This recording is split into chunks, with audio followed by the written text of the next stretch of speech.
Welcome back. It's the Big Blue Banter, New York Giants football podcast. I'm Dan Schneier, joined as always my co-host Nick Velato.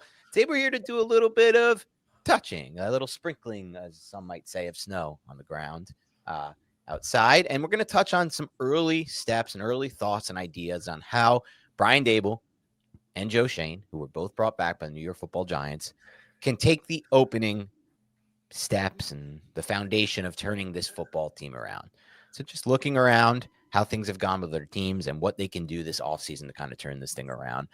For me, Nick, it kind of starts with following a blueprint similar to the Eagles. And that blueprint would be, in my mind at least, finding a way to deprioritize matching talent with need as your process, which I think has kind of taken over the Giants both in free agency and specifically in the draft, and being more of a team that is looking to draft the best player available, but also looking to put an onus on building the trenches. And I mean a real strong onus on this. You discussed it in a podcast we recorded before this, Nick.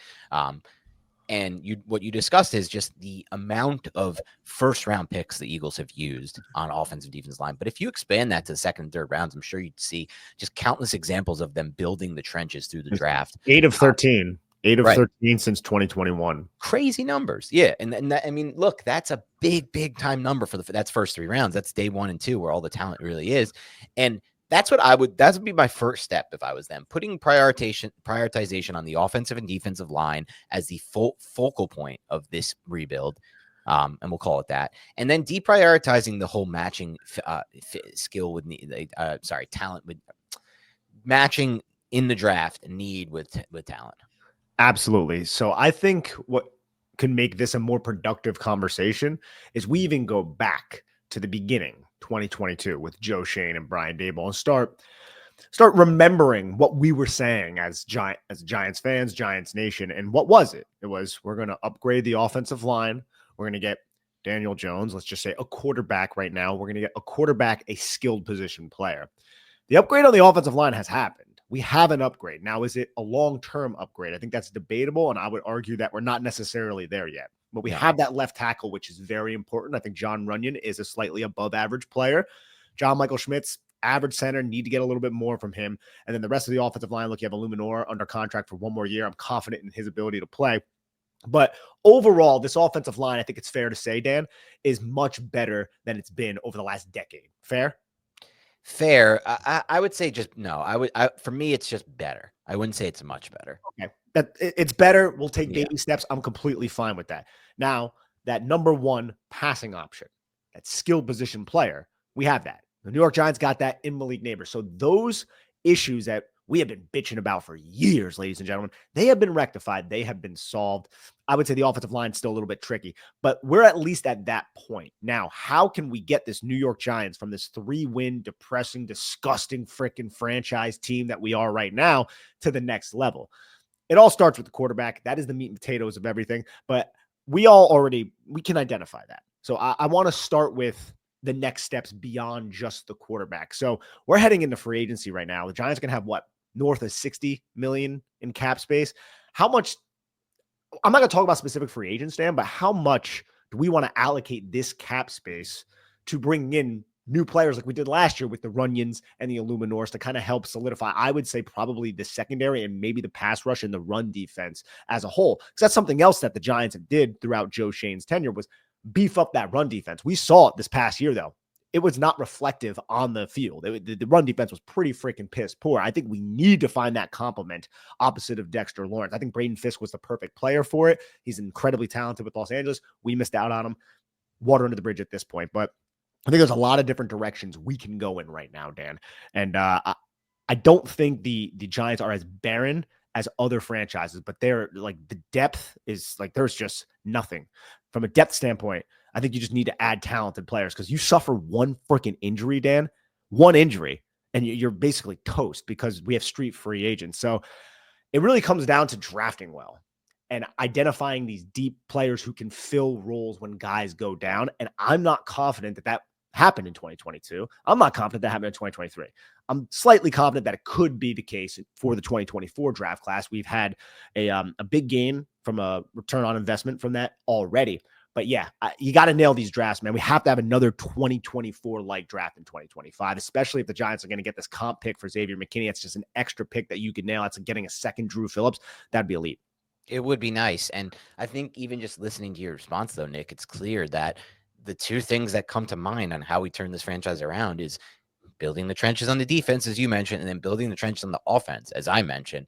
And really, I think the focus needs to go there. It can't just be, I need at safety. Let's take a Tyler Nubin. We like our eval on him. And I'm not knocking that. It could end up being a good eval and it could end up being a good thing.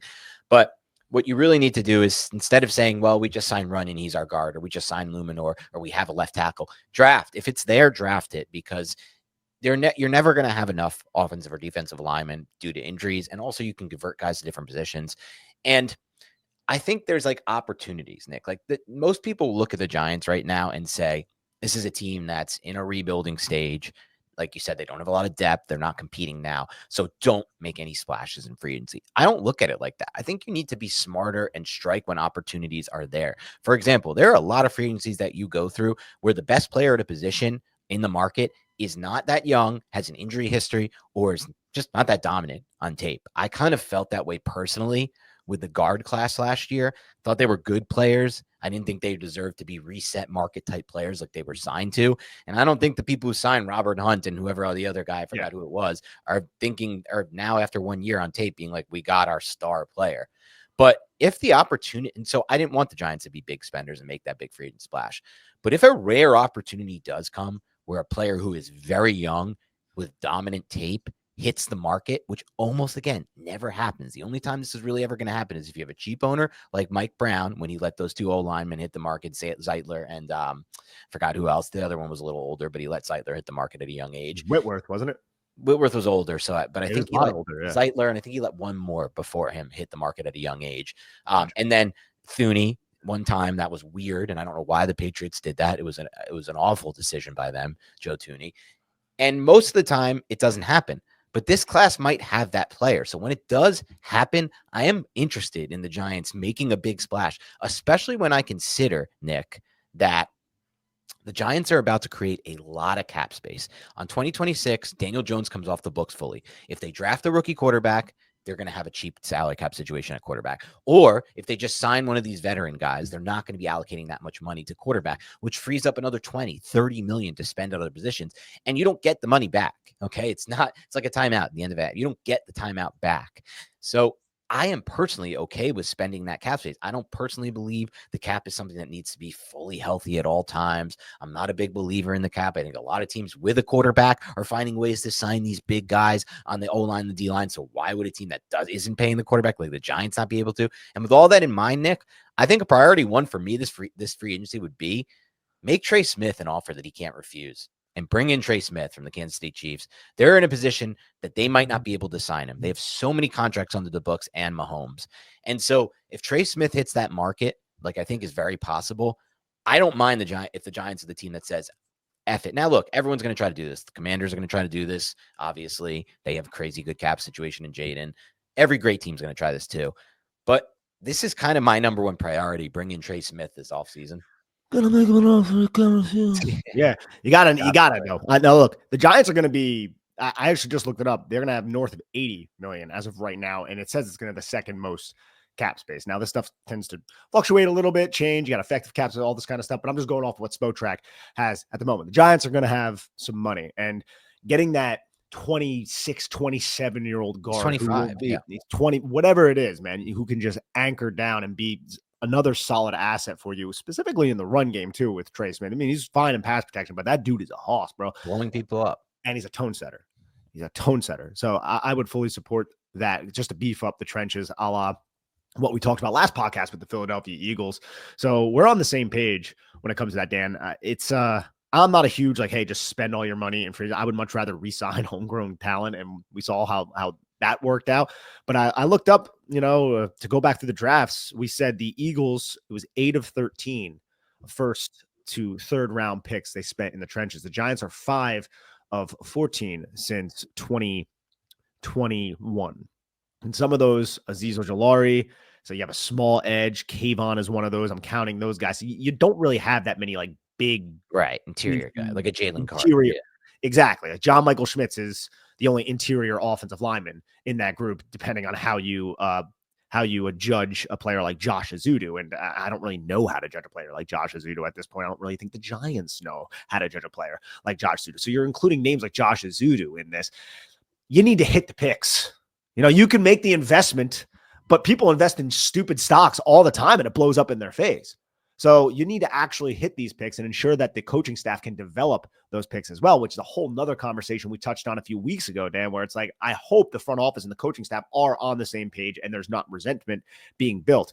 I mean, you have another year at this. John Mara, magnanimous. He gave you another year. Okay. So get on the same page and nail this draft like you did the last one. And let's really just get strong in the trenches, dude. Again, man, strong in the trenches. You can do that through free agency. You can do that through the draft.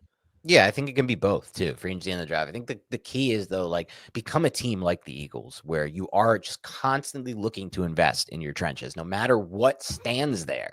There is no reason they needed to draft Landon Dickerson or Cam Jurgens at the time they drafted him, and they did it anyway. And there's no reason really. I mean, yes, Fletcher Cox was getting older, but Jalen Carter was not their biggest need when they drafted Jalen Carter. They traded up to get Jalen Carter a few spots and then give up much. It's talent, dude. It's just talent. And it's just the understanding of, wow, if an opportunity like this comes up where the most talented player is a trench player, that's when you got to go all in on striking. And that's what they do. That's the time they trade up for Jalen, because it's for Carter, because they realize wow, it's not only the best player available by far from a talent standpoint, but it also fits what we want. And our mold, which is important to us as the Eagles, is we're going to continue to invest in the trenches. Giants need to be that team. The best teams are going to continue to invest in the trenches. The Niners, the Lions, all these great teams, the Chiefs are continuing to invest in the trenches. That's what the best teams are doing in the NFL. It's what the best team done for years, because this game is won in the trenches ultimately. And this is an opportunity to me. Trey Smith at 25 years old, a player like him with his tape and no injury history. I know he has the medical stuff from college, but that hasn't popped up yet. Gotcha. We'll see what happens on that front. I don't know about that, but he's been fine in the NFL, and sometimes it just happens. That's not going to hit the free agent market often, and it's not going to be a trench player when it does. It's because normally, again, these players are re-signed, they're homegrown talent, or they're franchise tag. The Chiefs may not be able to do any of that because they have such a bad salary cap situation. Not bad, it's just they have a million good players on their team, and they have other guys they got to re-sign. So the thing is, oh, sorry to cut you off. Yeah, no, go ahead. The guard market it's pretty inflated. It's a big market. Yeah. So you're talking about, he would reset that market. If you're looking at the right guards, Chris Lindstrom makes about 20.5 per year. I would have to imagine that he's going to get 21, 21 and a half. And quite frankly, I don't care, because normally, I've said this before, I said this last offseason, I don't want to reset the guard market when it's Robert Hunt. But if it's Trey Smith at 25 years old, who's probably not going to, a player like him again is not going to hit the market again for a while on free agency, I'm okay to reset the market. The cap doesn't mean as much to me as it does to other people. It will mean more if they get him a Mahomes type, the Giants, or a Jaden, and they have to re-sign him, and they're on the second contract. Then I'm going to start worrying about the cap, Nick. I'm going to start pinching pennies, because, we have $50 million allocated to the quarterback. But the fact of the matter is, right now, the Giants have a little bit of money allocated to the quarterback, not a little bit, 20 million-ish allocated to the quarterback with Daniel Jones this offseason, or this coming season, the dead cap. And then after that, Jones is off the books completely in 2026. So when we look at the 2026 cap situation at the quarterback position for the Giants, we're looking at potentially a rookie contract, which is cheap against the books, or a veteran that's going to be cheap against the books.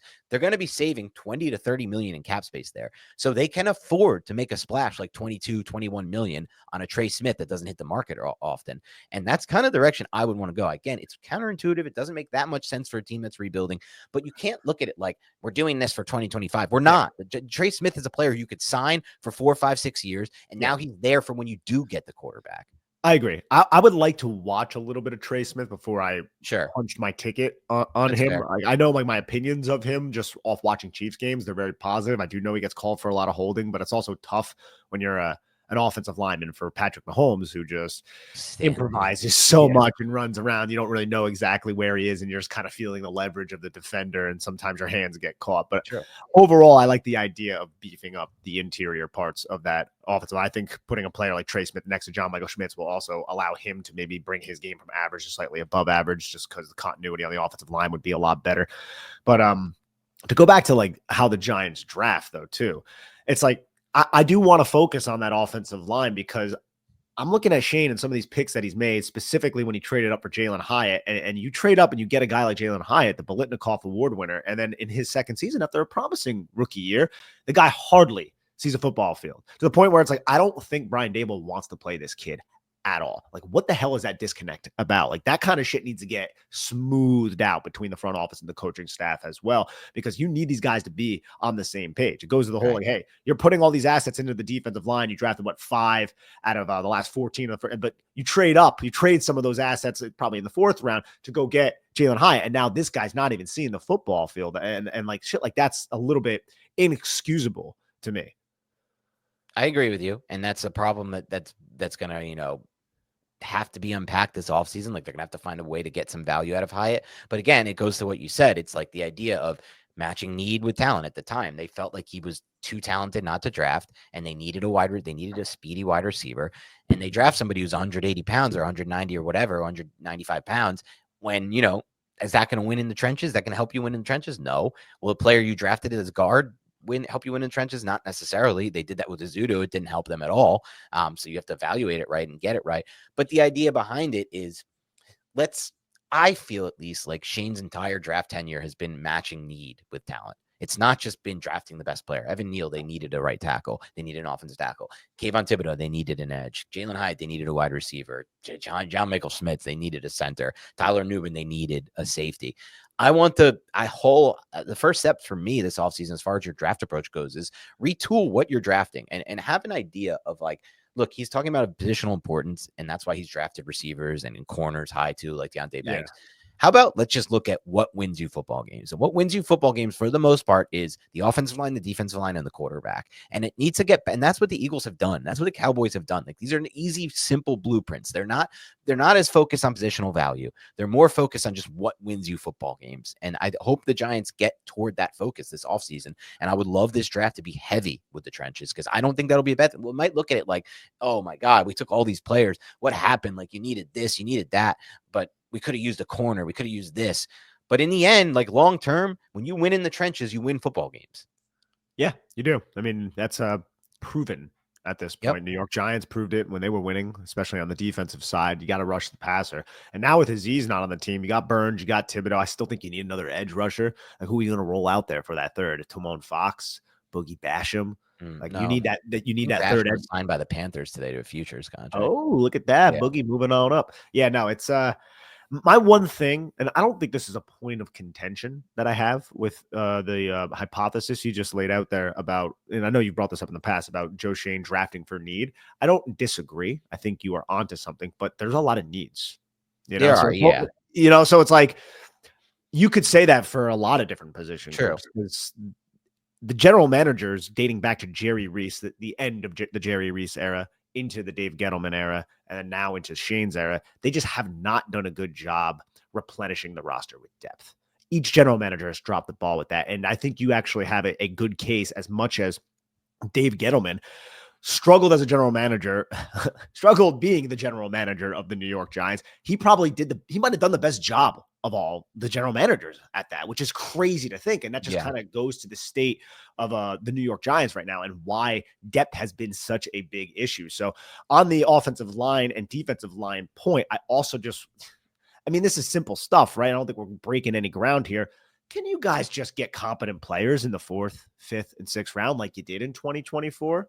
Can you find like a Julian Love? Can you find the players like that who can come in and just be respectable assets and not liabilities for you, or not players who are just living on scholarship because they were drafted by the general manager? That's something we saw a lot with Jerry Reese. It's guys who would never see the football field, but they were just on scholarship. Like, that kind of shit needs to go by the wayside as well. Like, just find football players who can find the field in certain situations. Have a plan for those football players, right? Like, they could be niche players, right? They could be niche. They could, but if they are, make sure you use them in those roles. And I think this kind of bleeds into another player that was not drafted by the New York Giants, but like Isaiah Simmons. You brought Isaiah Simmons back, and what the hell was the plan for Isaiah Simmons when you brought him back? Right. Was that just because the Giants sucked and your sub packages were never really utilized? Or because, like, to me, it almost seemed like they didn't really have a plan for him. Is that fair? That's fair to say. And I think that was borne out in the Jordan Ronan article after the season, where they were just essentially like, Isaiah Simmons played this amount of snaps the year before and this amount of snaps there in week 1. And it was just very unexpected Yeah. for them. And that's certainly the case. But I think like you're thinking about like, I'm thinking about like what's worked for the Giants, right? Like, yeah, McFadden, nice hit for sure in the 5th round. Yeah, Yeah. Julian Love, nice hit in the 4th round. To me personally, I found his play to be overrated. And I think it continues to be overrated by Giants fans who don't watch Seahawks games but claim he's good despite not watching, which I don't really know how they can claim that, but apparently they do. Just again, not the way and those are fine picks, Nick. But then you look at like what really were good picks. Tyrone Tracy. Yep. And I think it's not proven yet, but I think Theo Johnson will turn out to be a really good pick for the Giants. It's my personal opinion. I'm going to stand by it. And it's just how I feel about what's going to happen. Yeah, love it. I think I've seen enough personally that he's going to be a big pick for them. And both of those picks were not need picks, essentially, though you can argue they were needs. I think Tracy was. Okay, I'm trying to explain what I'm saying because you can argue their need. Tracy was a need at the time at running back. But what I mean by that is they're not like positional value picks. Not need picks. They're not positional value picks. They were just the best talent and player. And they're just looking at it like Tyrone Tracy. Wow, he's somebody who can play football the way that he can play football is available in the 5th round. Let me take that instead of a corner. Let me take that instead of some position I need because this is the best, maybe need as much or more. Or a position that's more valuable, let's say, when he hits the free agent market. And let me just get the actual best player who shouldn't be in the round around here. And I feel like Theo Johnson was the same thing. Like a talent like that should not be available at that pick. Even if he doesn't develop into what I think he can be, he's still a better talent than like some corner that you're going to get that like you can see some things you like on tape, but like it's really just a pure projection as far as can he cover at the NFL level. Pure projection. He could be worth nothing to your franchise at some point. And so I hope they just do more picks. Like this to me was the first direction they went. Like, wow, we took Theo and Tracy. Those are 2 picks of just taking the best talent. I love that. To bring this full circle back to Trey Smith and to now throw Dave Gettleman under the bus, we go back to that draft, 2021. Trey Smith was available, and the Giants took Gary Brightwell and Rodarius Williams over Trey Smith because Trey Smith back at college at Tennessee had all of these lung issues, blood clots in his lungs. So there was a medical red flag. I think at that area of the draft, you can't be so rigid. I think you need to be a little bit more malleable and be like the upside of taking this player, even though we have concerns about his medical based on his tape. And I didn't even love Trey Smith as like a 1st round talent at that time. I thought he was slow footed and I think he is still a little bit slow footed, but obviously his play is speaking for itself. And he was definitely worth a day 2 pick, and you can even argue maybe even a day 1 pick with how he's played in that environment that he's in. Regardless of that, though, waive the medical flag in the 6th round. If you can possibly get a player that talented and that good, man, if you could possibly get somebody who's a Pro Bowler instead of drafting a guy who's going to be on your roster, then get kicked to the practice squad and may add a little bit of special teams value. Look, special teams value is important, but sometimes you got to swing for it all. Dude. Yeah. You got to swing for it all. And that's another point that I'm I want to make. Yeah. You know, that's like Trey Smith, dude, like the home run for the Chiefs. And that's why the Chiefs are the Chiefs. It's why the Ravens are the Ravens sometimes. Why the Eagles are the Eagles is because they deviate from the standard practices of a lot of general managers. That's exactly the point. That's a great point by you. And that's the number 1 point maybe in the whole thing that I'd like to see them take a step forward. What are the first steps they can do? It's more outside the box thinking. Yeah. It just feels just based on their actions and the information that we got, Nick, from watching Hard Knocks. This is a very formulaic way of thinking about how to build a roster between Joe Schoen and Brian Daboll. To me, it's the number 1 reason why I was out on Joe Schoen. You could look at the track record, hasn't been great. I think some of that is luck-based personally, and I think a lot of that is the quarterback. But that's their decision. It's fine.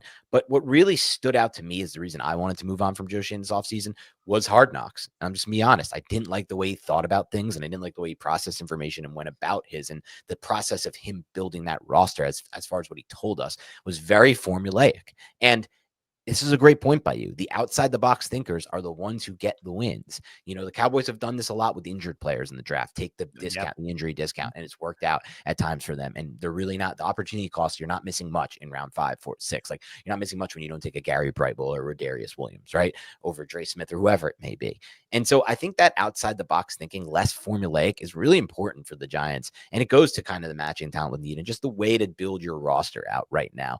And I need proof this season that Joe Schoen is going to make some of those decisions and not just kind of follow his blueprint that hasn't worked.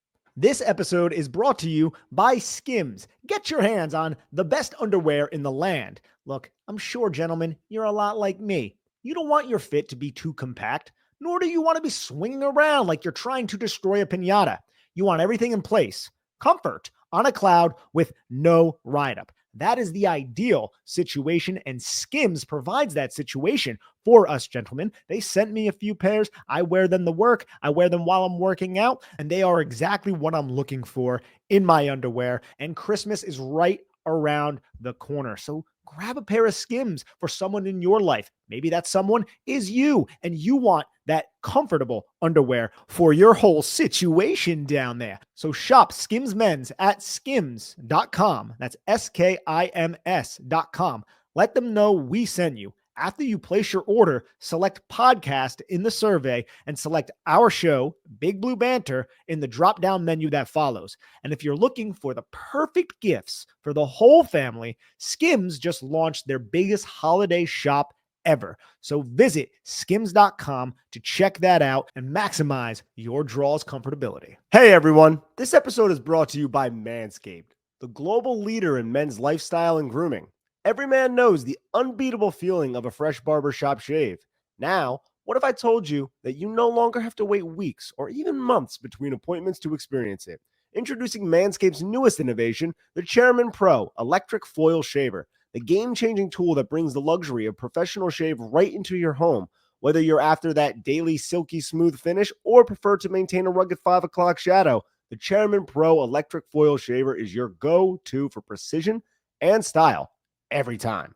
Head over to manscaped.com and join the over 11 million men worldwide who trust Manscaped by using code BIGBLUE for 20% off. Gentlemen, this has changed the grooming game for me, and I highly recommend it for you. Get the Chairman Pro today and experience a shave that is as smooth as you deserve. Get 20% off plus free shipping with the code BIGBLUE at manscaped.com. That's 20% off plus free shipping with the code BIGBLUE at manscaped.com. I hope that the Giants can find a way to do that. And look, if it's like a miss, at least you're doing something a little bit differently. Right. And I don't want it to be a miss. I want to mitigate risks, but I also want to swing for upside a little bit more. I don't think the Giants are in a position right now where they can be pusillanimous, to use this word, where they can be cowards, where they can be timid. I think you need to swing because you've been kind of going about your business in a certain way, Dan, and it has not yielded any success. Right. If anybody knows that, it's John Mara and it's the Tisch family, Steve Tisch. They're aware of this because the New York Giants have been a tire fire for quite a bit. I want to get that upside guy in day 3, somebody who could possibly be a 10-year starter over the dude who's going to go to the practice squad, as I just said, not to be redundant. Yeah, and the opportunity cost is not, you're not missing out on much. And pusillanimous, I never heard that word before. But I've used it on the podcast before, I think. Okay. Pusillanimous. What a word.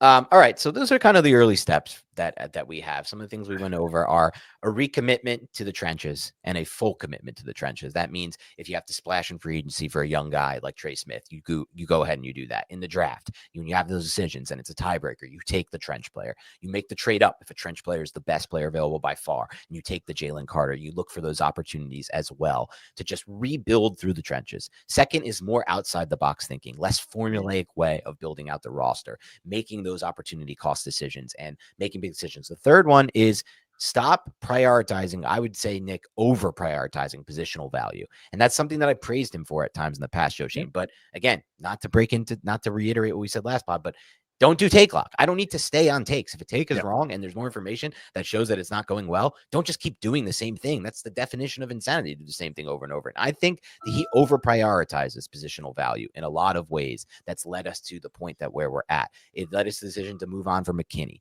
It led us to the decision to move on from Barkley, which I know looks really bad right now because of how well he's doing on the Eagles. Obviously, he wouldn't be doing this well on the Giants with our offensive line. And we saw that as proof the last few years. And he still has the age and the injury history. Ultimately, I've kind of backtracked on Barkley somewhat, Nick, just because I was never that against to begin with. If you listen back to our podcast, we were all kind of just like, I could go either way on this, but I prefer not to resign him. And B, I just don't think the cap matters that much for this team because they're going to get off the quarterback salary. So it's like, whatever they would have paid him, it would have been like, he wouldn't have really won much with us and he wouldn't have had these kind of stats without the Eagles O-line. But it would have been just like a fine guy to keep in your locker room so things don't collapse. And I obviously watched the collapse of the locker room this year without Barkley, and it made me rethink somewhat on that front. But point being, like the over extended importance on positional value can sometimes impact and has impacted their roster building decisions for the worse so far in Joe Shane's tenure. So that would be my third big tenet. Anything else I missed? I mean, there's a lot of like specific instances like Hyatt, we slightly touched on, like who's going to be wide receiver too, a lot of stuff like that. But on the point of positional value, look, it's tough, man. The Giants need to get their roster into a spot where they're confident that they can even compete. Now, they, according to Shane, hey, no, we're confident. We know we're losing these close games. You know, they're a little like, I don't think it's the worst roster in the world. I don't. I've been clear about this, but they're still, like, again, not a lot of depth. They have some stars. They have some scrubs. They need to round out the roster, and they're missing the most important position, which is the quarterback, obviously. So how ready are you to compete? Even if you put Jaden Daniels on this team right now, who are the Giants? Are the Giants a playoff team? They might be. Like, I think that's a fun thought exercise we should all think about. If the Giants drafted Jaden Daniels, that means you don't have Malik Neighbors. Would the Giants be in the playoffs right now? I personally think they would be. Yeah. I don't know about conference championship. That's a lot of luck has to happen for that to happen. But I think they would have had a similar season to the Commanders. Obviously, they couldn't have gotten as unlucky as they did on the injury front. If that had happened with Dexter and Thomas, they're obviously not going to make it. It's just but things can change when the different players in. But I think he would have galvanized the players around him in a big way. And I think that he would, everyone would have played better with him on the roster. I also think they got unbelievably bad quarterback play this year, the Giants. The big reason they only won 3 games. I mean, between Jones and the other trash that they got from Locke and DeVito. I mean, it's trash. It shouldn't be on a football field starting in the NFL caliber level. I said that throughout the season, Nick, and I'll say it again. You're not a serious franchise if you're starting Drew Locke or Tommy DeVito for any games. Bringing the good news today. And Tim Boyle, for that matter, though he was slightly better from an anticipation standpoint, but not. He was in there for like a second, though. I know, but it just shows like the level. And Jones played the best of those guys, but it wasn't what you need. That's not, missing every freaking deep throw you ever attempt throughout a season limits you entirely as an offense. I mean, what did he hit? One that Neighbors ripped out of the interception or whatever it may be, or he hit the other one where Neighbors was wide open against the Cowboys and he just like lobbed the ball up. The Neighbors had to completely turn around and stop before bringing his full momentum. I mean, like, we're talking about a team that didn't throw the deep ball consistently, or not consistently at all. So yeah, I mean, like, if you improve quarterback, they should be a better team. But I think they would have made the playoffs with Jaden, just for a thought experiment. I think it's a fun thought experiment to have, and I tend to agree with you. But again, so much has to really happen. But the quarterback play was dreadfully bad. So if you find and locate that quarterback, I think there's enough on this roster to say you could turn this around quickly, which is good. But again, you suffer one injury to Dexter Lawrence or Andrew Thomas, it could derail your entire season. That goes to your depth talk, and that goes back to the depth thing. Yeah. So, what was the original point that we were? Oh yeah, the signing of the players like Saquon and Xavier McKinney. Yeah, like at this moment though, with the Giants, like allocating that much money to the running back position with that team, with that quarterback, I still don't know if that would have been I don't think that's the wisest thing to do. I don't think it's that wise, but I've come around to it because I just don't think it matters. I really don't think the cap space. You know how I am on the leadership thing is a much more because that's the real reason it came to. Like, people say, oh my God, the Giants locker room collapsed without Daniel Jones when they made that decision. No, it was collapsing before that. They won 2 games. Like, they were losing 5 in a row before they decided to bench Jones. I don't think they liked what they did to Jones, though. I don't think they like what they did to Jones. I also don't think they like watching the tape of that Carolina game where Jones was as bad as he's ever been in his career. True. I'm just going to be honest. If you're a player and you're watching all those missed opportunities, I think it's a case-by-case thing. I think players like Malik Neighbors fall into that latter category you just said. Yeah. But players like Darius Slayton don't, because Darius Slayton is best friends with Daniel Jones. Like, sometimes we collectively evaluate the locker room, and we got to remember that they're individuals who have their own opinions, and they're, bifurcated a lot of the times. And they built things together, like time spent together. Darius Slayton, Daniel Jones, and Saquon Barkley. They were the culture. They were the locker room. The problem is it was a losing locker room. Like, that's not a core, I should say. That's not right. That's not the core you want. They had one season together where they found any semblance of success. And even in that season, they were embarrassed in the divisional round, not the conference championship, not the Super Bowl, embarrassed in the divisional round. So it's not really, and so it's not really what you're striving to be, but it was the culture and it was their core. So when you take apart the core like they did, people were pissed when they took apart Barkley. And you're right with Jones, especially, going to DeVito was a mistake. They probably should have went right to Locke, to be honest, just for the locker room's sake. Again, it goes back to something we brought up a few weeks ago too. It's like, you're not confident in your own decision-making leadership of the team when you're skipping over your second string quarterback to go to your third string quarterback. It's like, what does that say about you as a man and your conviction of starting players? And people see that shit, dude. They're like, yo, Locke is taking every second team snap for how long? And now you're just going to skip over the dude to put in the guy who who like sold tickets last year. Like that doesn't sit well with everybody. It might sit well with some people. Some people might be about it, but not the entire locker room. And again, that leads to further division in the locker room, possibly. 100%. And we saw that all play out. But yeah, I would say those are some of the tenets I want to see them as far as first steps the Giants can take for this offseason. We'll see what they do because they're going to have their opportunity to put a big stamp on this roster. And the thing with the Giants is they are very moldable moving forward, Nick. Like there's a lot of opportunity to change this roster. It's not very locked in from a financial standpoint or from a depth and roster standpoint. There's a lot that will change with this roster. There is. I just wonder what. Yeah. How are they going to get this signal caller? I'm hoping it's assets, man. It's assets. There's some that are going to be on the market. I want to ask you this just because Sam Darnold's such like a name right now, and he probably lost himself a good like $20 million for those last 2 games, right? Yeah. So like, what is your interest level on entertaining that? Because could the Giants, do we think the Giants could get a guy like Sam Darnold now at a cheap enough contract to where you could draft somebody in the first round and just Mike Glennon this dude's ass? That's a Mitch Trubisky reference. I don't think it's at that point yet. I don't think his value dropped that much. And look, as far as Darnold goes, like when they lost, this was like way earlier in the season, like mid season when they lost Darisaw, I thought that's when we would be like, oh shit, things are falling off. And he held it together for a while. And then the Lions kind of came up with a blueprint to beat a Darisaw-less team, which is just a constant pressure on the quarterback and make him see ghosts or make him kind of have to guess where to go with the football. And things got a lot worse for him because a lot of people describe Sam Darnold, Nick, and I haven't watched enough tape to know this, but they've described him as a see it, throw it kind of guy. I don't know if that's true, and he has more anticipation than people are giving him credit for. But you know how I feel about see it, throw it guys. Yeah. I don't buy into them at all. I think if you have a see it, throw it guy like Jones was, you just have no ceiling at all. Who's your favorite see it, throw it quarterback? Who's the best see it, throw it quarterback that we have been exposed to? Was it like Michael Vick? Maybe just because he's so damn dynamic. Yeah, I'm not sure if like Vic threw with it. Like I don't really know. He might have. I didn't really. I don't remember him like having any kind of rhythm in his passing game. Not that that's like. Yeah, he did hit some crossers sometimes. Who's like the best? I mean, there aren't many. That's kind of the point. Like the best quarterbacks are not see it. Windows are very, very tight in the NFL, man. You have to anticipate and you have to throw into space. They're not even open. They're ajar, bro. And they get shut very quickly. It's kind of a non-negotiable. It's just a lot of the reason why so many of us were so frustrated with the Jones era because we knew this was bad at Duke. And it's like really bad from a see it, throw it from an anticipation standpoint. And we knew it was bad for year 1, year 2. And it's like now we're 3 years in. Is this guy ever going to have anticipation? And he's this bad at it? And the answer was no. And it was obvious. And it's why a lot of us were very frustrated with that era because we believe it's a non-negotiable for quarterback play. And you bringing up that question, Nick, kind of makes me think even more like, wow, this really is a non-negotiable. If you're a see it, throw it quarterback, you just have no ceiling. Okay, so with that said, we're not going to go too far into free agency. Is Hurts the best? Is he a see it, throw it guy? Yeah, I don't think he's really too much of an anticipatory thrower. So that's actually a really good call right there.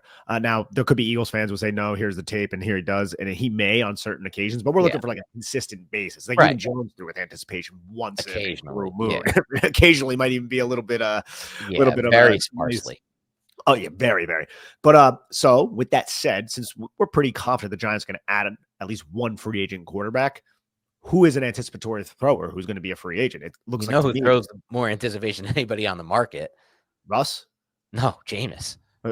Well, I think Russ is too. So I think Russ is too, but his is so limited to like outside the numbers. Jameis was like utilizing the whole all areas of the field for a minute. I mean, Jameis has his warts. Like I'm not trying to sit here and say Jameis is a good quarterback or would be a good sign. Yeah. But from a just pure anticipation standpoint, I think it's borne out by the stat of air yards, where he led the NFL by far in air yards. If you're leading in air yards, that just means you're seeing the field really well because you're throwing the ball into space where receivers can run into it and run under it.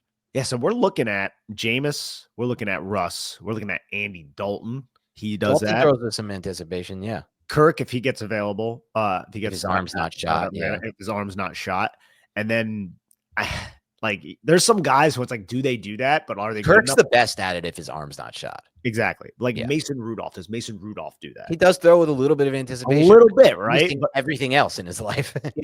Exactly. So the pickings might be slim, but honestly, looking at this quarterback class, there's no big star in there, but some of these guys I think could be at least upgrades over what the Giants had this last season. And I'll say this, with that in mind, Nick, and this has turned into a little bit of a quarterback conversation. We can wrap up after this. With that in mind of if you have a prospect like a Jones or whoever it may be that you know right away is not a good anticipatory thrower, and by not good, I mean one of the worst in the NFL and worst you've seen, it is probably a non-negotiable, not probably, definitely a non-negotiable. There's no ceiling. It's also at the same time, Nick, not a guarantee by any means or anywhere close that if you have anticipation as part of your game, you can still be a good or even average quarterback. Like I'm looking at a prospect like Will Howard, who I think throws with some anticipation a lot more than like a lot of these guys I watched college level. But I don't think he has any real shot to be a great NFL quarterback. Ceiling, I don't think he has any shot to be a top 3 NFL quarterback because he doesn't have all the other traits you need, right? Like the anticipation is there and it might buy him. Like Aiden O'Connell's a great example, I think, right, Nick? Because we watched his tape at Purdue and we liked his tape. For like, we're just like, oh, like this is like pretty good tape. And like, we never thought of him as a first round pick, despite liking his tape, you and I. And we never thought we never thought like this could be a guy that goes in round 4 and ends up being like a star NFL player. But we probably knew in the back of our minds, this could be a guy that gets drafted in round 4 and is a solid starter.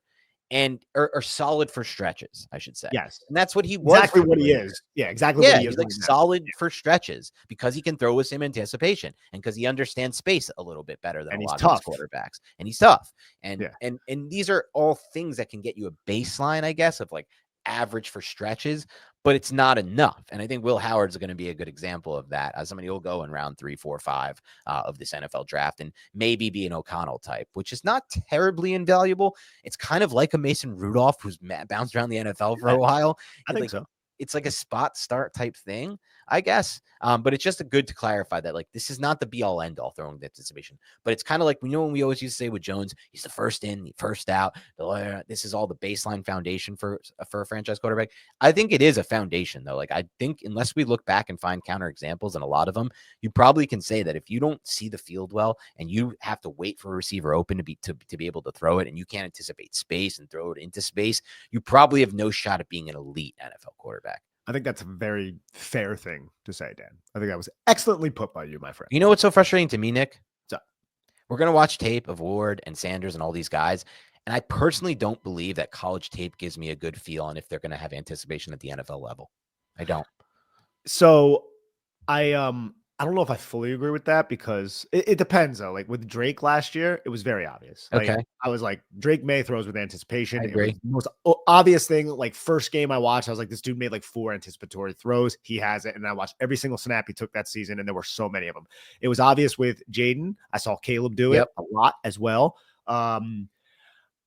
Penix, I think I saw a little bit of, like, I think a lot of those guys, even Bo Nix, we saw a little bit of that. Yeah. So, but like, it is a wide open environment. Exactly. Right. So you have guys, and especially with a lot of those offenses, like if you're evaluating Josh Heupel's offense, if you're evaluating Grubb's offense, those guys are wide open and you're throwing into space, but then there's like nobody around. Right. So it's a little bit. Never have. That's the kind of thing. Like that's what made it so frustrating to try to project Penix, because I see the anticipatory aspect of his game, but like, it's so much easier to throw when there's that much space, like you said. And the Hooker thing is, we love watching Hooker, and we don't know if that will ever really work at the NFL, Hendon Hooker, because he comes from that offense, and there was so much space to work with and to throw into. Yeah. And it's still taking anticipation to throw into that space, but it's a lot easier as a quarterback to pull the trigger on making that anticipatory throw when the space is not so confined as it is in the NFL level. So I just find it difficult, I guess I should say, to try to project how you will be from an anticipatory throwing standpoint from the college game, especially in some of these systems. Like you said, like we're going to watch the kid from Ole Miss Dart. That system just doesn't translate at all to the NFL. And so it's just becomes a really difficult projection. You just got to look at specific throws, ball placement, all those kind of things. I love that kind of stuff though, man. I find it fun because it is somewhat challenging, you know. There's a level of like detail you need to really try to like uncover to see like how translatable is this trait that he has got an A+ on my grading scale on, but like, can that translate to the next level when you have 250-pound linebackers trying to decapitate you? Correct.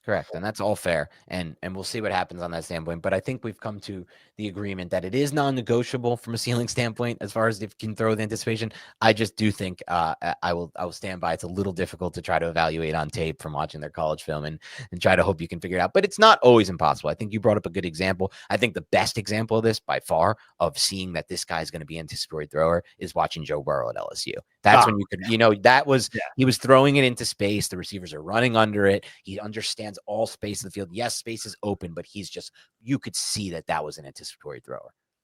And I love the whole Joe Burrow conversation. We'll get out of here soon, but I remember that 2019, that class, and he had Jamar and he had Justin. Yeah.